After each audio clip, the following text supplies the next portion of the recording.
Students, good morning. Class 7 Sanskrit 14 chapter 2nd lecture. बेटा आपने संस्कृत साहित्य के बारे में फर्स्ट लेक्चर में पढ़ा था। चलिए चैप्टर शुरू करते हैं।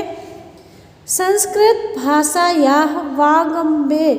संस्कृत भाषा का वाङ्मय मीन्स होता है बेटा साहित्य।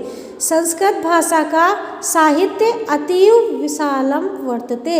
संस्कृत भाषा का साहित्य बहुत बड़ा है। एतत् द्विविधम अस्ति। ये इसमें द्विधा है कि अस्ति वैदिक वाङ्मय लौकिकम वाङ्मय। ये दो भागों में है। एक है वैदिक वाङ्मय और दूसरा कौन सा है बेटा? दूसरा है लौकिक साहित्य। एक है वैदिक साहित्य और दूसरा है लौकिक साहित्य। वाङ्मय में सभी मैंने आपको बताया साहित्य होता है। वैदिके वाङ्मय चत्वारा। जो वैदिक साहित्य है उसमें 4 वेद है। आप लोगों ने बेटा वेद पढ़ा होगा, ऋग्वेद, यजुर्वेद, सामवेद, अथर्ववेद। ये हमारे 4 वेद हैं।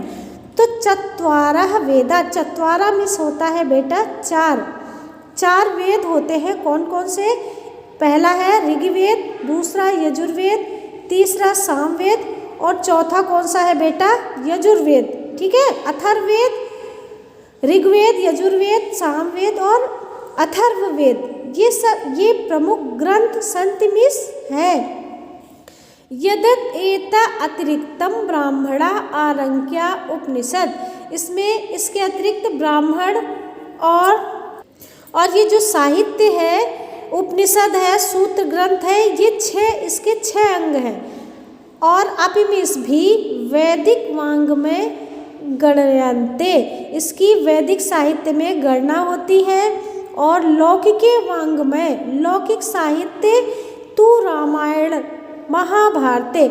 लौकिक साहित्य के अंतर्गत क्या आता है बेटा? रामायण आती है और महाभारत। सह अष्टादश पुराणान। हमारे 18 पुराण हैं।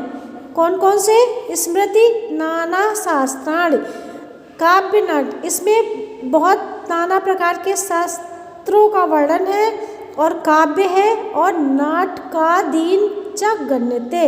गण्यते मीन्स गिने जाते हैं। नाटक मीन्स नाटक। इसमें नाटक गिने जाते हैं। काव्य और नाटक की गिनती होती है। 6 दर्शनान।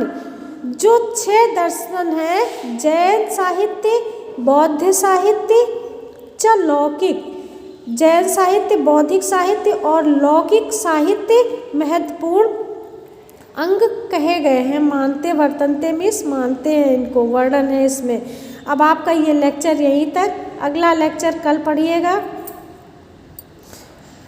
होमवर्क में बेटा आप इसकी रीडिंग लगाइएगा और ये चैप्टर अपनी रफ कॉपी में इसका अर्थ लिखना, समझ में आ जाए तो। अगला लेक्चर कल पढ़िएगा। Thank you class.